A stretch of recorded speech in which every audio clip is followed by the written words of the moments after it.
interview with the great Chuck Caputo. So, Chuck, hey, it's time for that long-awaited interview so your followers can get to know you better. Oh, did you want to do that now? I was going to have breakfast. Sure. And hey, like this is real life. You have to be ready. All right. Well, you caught me at kind of a bad time, but I guess we can do it. No problem at all. Hey, I got some magic cereal. Ooh. It's supposed to have a free magic trick inside. Oh, look at this. People that do follow me know that I'm big on novelties. When I was a kid, I used to have a bunch of these things. I still do. Look, here's an old thing.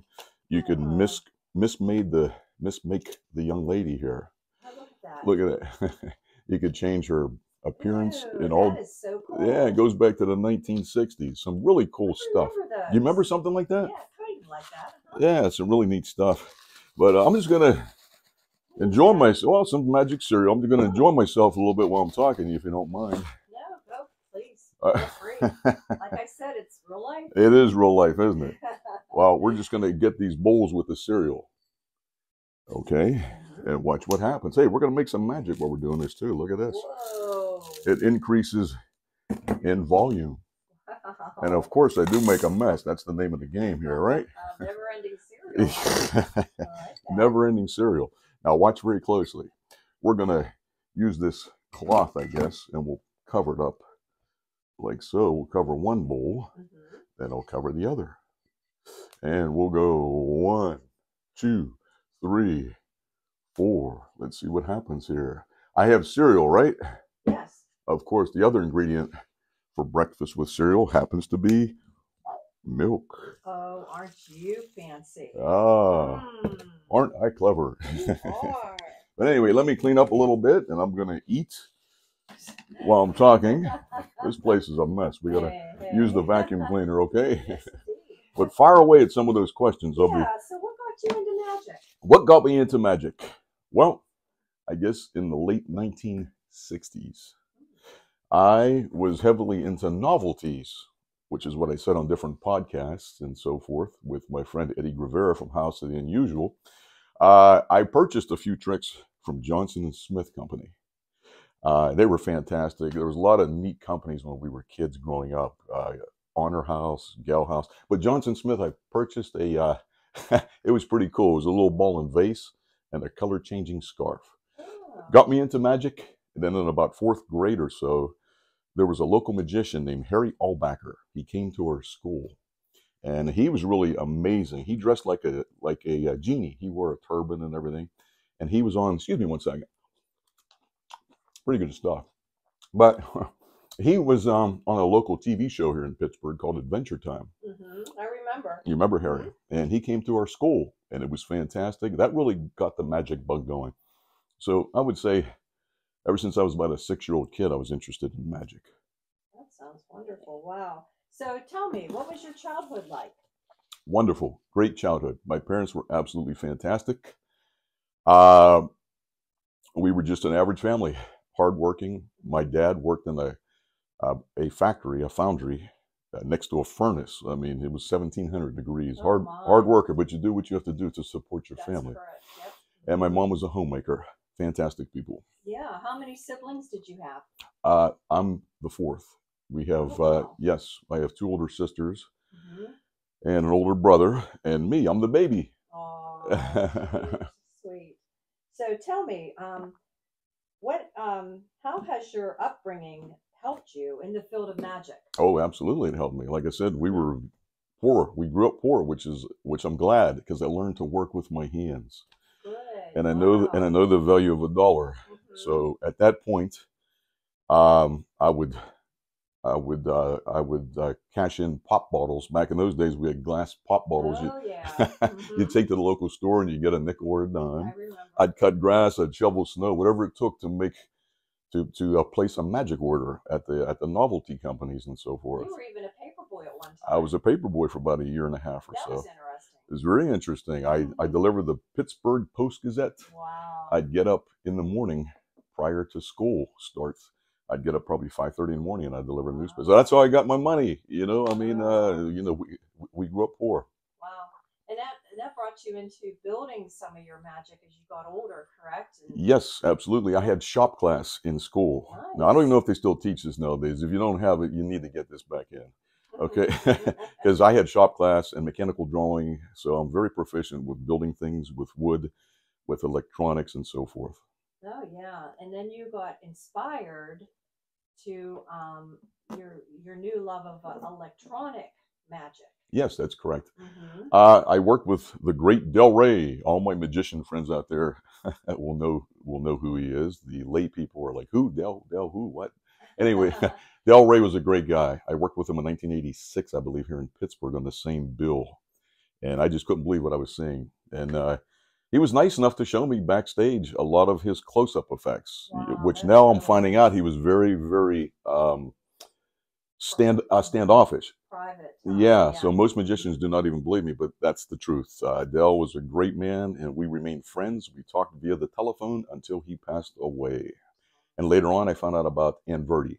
Nice. And he was a Dutch magician from the Netherlands. And he came up with some really cool stuff. I love plexiglass. His main theme was plexiglass. He built things from usually black plexiglass, but he did use orange, yellow, green, all different colors. And he started with liquid magic, and he migrated to electronic magic. Nice.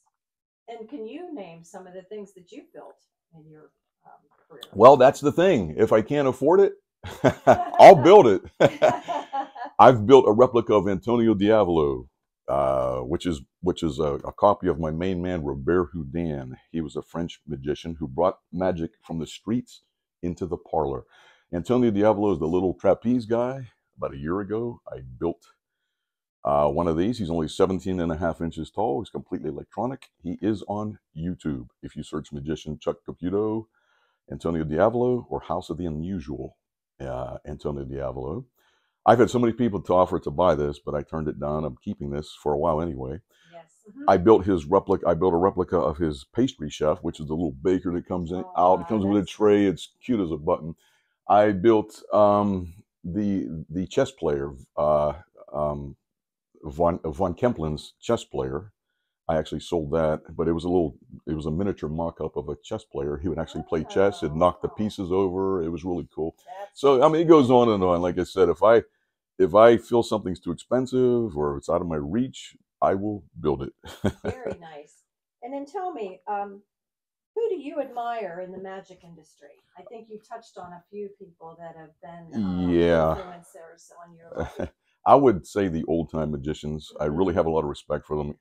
Probably the vaudeville magicians like Dante, Thurston, Harry Keller, and so forth. Even Houdini. I mean, these guys traveled by ox cart, by train. I mean, horse-drawn carriages. I mean, one little piece of a leg of a furniture was 100 pounds. So they had a struggle. I mean, they struggled. I mean, their stagehand struggled, I should say. But it still was a lot of work, and I really admire the work ethic and the creativity to some of these old-time vaudeville magicians. That's so cool. And then tell us something about yourself, like people may not know. Oh, there's a few things. I, at one time, was heavily into martial arts, which I'd like to get back into it. I took Chinese Kempo, and I was almost a black belt in there. I practiced something called Wing Chun. We would actually, on the ridge hands, punch a... almost like a phone pole. And it would actually strengthen your hands. And I would do push-ups on my knuckles. You know, I really do not take care of my hands like I should. I've known a lot of magicians that will not even, go out and dig a garden. Look, this finger is broken. These two fingers are probably broken. I've French drained our house. I've laid railroad ties. You know, I just, you know what? You have to do what you have to do. And you're always in your workshop building some type of electronic or some magic. That's correct. I'm always smashing my fingers, catching things on fire. So, what do you attribute your success to? Hard work, tenacity, and I give all the glory to God. Very nice. Yes, anything that I've accomplished or will accomplish, I give the glory to God. And then what differs yourself from other magicians? Probably creativity. I mean, I think I'm a few steps ahead of other magicians when it comes to that. I like to get old-time magic props, that are manually operated, and I put electronics to it. So So you don't have to go anywhere near it. Mm-hmm. So it adds a different element. I see. And yeah, let me Speaking of, let me just get these. Show us. Yeah, I've got some cards and so forth. I think I hear somebody knocking. Who's there? Oh, that's for you, Sherry. But anyway, there are a couple of pet peeves I have. I think the magicians nowadays, you got to get back to the work ethic. Okay, that's some of the concerns you have about magic today. Exactly. There are a few concerns. I personally know magicians that don't show up for shows. I mean, they do not show up. We recently did a show somewhere, and there was a gentleman we know that he was setting up, and they told him you have to wear a mask. He packed up his stuff and left. I mean, absolutely ridiculous. You know, you have to work. You have to. I mean, I've been doing shows now professionally as a full-time job for almost 40 years. All right. And I don't think I've ever missed a show unless I was deathly ill, and I've never been late. The other concerns I have is the pricing of some of these magic props. I feel bad for the young kids growing up that do not have the money. That's true. I mean, 3D bunny boxes, you know, the average person won't know what I'm talking about, but you magicians out there, I mean, if you want one, they're like $400. Yeah. I mean, come on, man. You know, you better know how to build stuff, or you're gonna be broke. And the other thing is, a lot of these conventions, they have the big fancy screens. The contemporary magicians. Yeah, and they're kind of like teaching these kids to like, you know, it's all close up. You know, I mean, it's all. I mean, that's great. But when you're out in the real world at the VFWs, the American Legions, it's just a floor, a patch on the floor, maybe a riser if you're really lucky. There's no screens. If you try and do magic like that, people are going to say, what the heck is that? You know, I mean, I can't see, I can't hear. They're not going to be able to see it. Exactly. So my advice to the younger people here is do not get brainwashed with this stuff, okay? And if you call yourself a magician, you have to be careful. People are going to throw a deck of cards at you, okay? And you better be able to do something with it. Like this is just a pack of cards. Just to give you an example here, Sherry. If somebody throws a pack of cards at me, what have you, I mean, I could use an unprepared deck. Sure. The bottom card is the 9 of spades. You pass your hand. Look at this. We have a fan that appears from nowhere. Oh my goodness, look at this. We have another one. All right, give a flick and it vanishes. Now, you should be able to do things like that if you call yourself a magician. So somebody may throw a pack of cards at you. They may throw a coin at you. Okay, so you should be able to do something. I'm going to give you an example. This is just off the cuff. I mean, I just threw a few things here. Okay.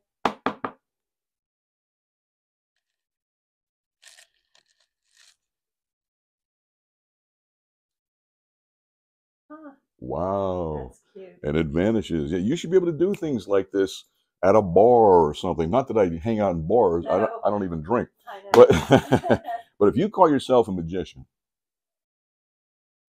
you better be able to do something. So I would, if you don't want to do things, I'd call myself like a hobbyist. If you're gonna get into that realm, because I know people that shy away from things. Here's something kind of neat, Sherry. Okay. I'm just gonna go through. You say stop. Stop. All right. We're gonna take this card. Okay. Take a look at it. Got it. We're gonna place it into the pack. Nice. And over here, I have a houlette. That's another term for us magicians. I like Your that. card is somewhere in the pack. Okay. I mean, I generally have no idea where it is. We're just going to place it into the houlette like so. I'd like your card to please rise. Let's see what happens here. Okay. All right. Oh, here we go. All the way up. Yes. It's coming up. Come on. We'll give you a little. Oh, there you go. Fantastic. Hey. Was your card by any chance the 4 of hearts? It was indeed. Watch the 4 pips. All right, here we go. Pretty cool. That's cool. Now watch. I'm just going to more or less just give it a rub. Oh, look at that. Wow, pretty cool. Nice. That's one of my latest inventions I was playing around with. I was going to ask for the last question. What's like your latest invention that you're working on? Well, I touched upon something pretty unique. Oh, I probably will not be sharing this with the magic community. It's with holograms. I honestly believe this is the wave of the future, where you can have a 3-dimensional image right in front of you that looks like it's there, yet you could make it disappear in an instant, just by turning off the focal lights and so forth. Holograms, I believe, is the way of the future. Wow. Oh, one more pet peeve. What's that? Arrogance. Ah. I do not like people that are arrogant. Let's face it, us as entertainers, there's a lot of arrogance in this field. Come on, man, you got to be humble, okay? If I sense that you are an arrogant person, you will not be my friend very long. I have too many friends. I'll just delete you. We recently went to a magic convention. I had several $1,000s in my pocket, and I was probably going to spend it. This guy had some nice props, and I was thinking, hey, I could probably, just by listening to him, man, he thought he was 10 steps above everybody. I know. He just lost a sell, Yeah. I mean, if you're not going to be nice, act like you're nice. You know what I mean? I mean, I like people that are very nice, that will talk to you, like Jeff McBride's a decent guy, very nice man. Lance Barton, humble people, man. Yes. That's the way you got to be. You got to remember where you came from. Yes, you have to remember. And listen, to all my future magicians, okay, I'm just on my way out. Probably, I don't know how long I have. I mean, I'll be 60 in January. All right.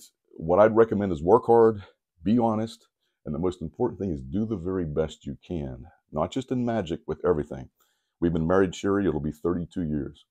I would like to think that I was a good husband, and I'm a good father. We have 2 boys, Michael and Nick. I always tried to set a good example for the kids. That's very important. Most people do not do things like that. Always strive for the best. Yes. Hey, thanks for stopping by. Thanks for the interview. God bless.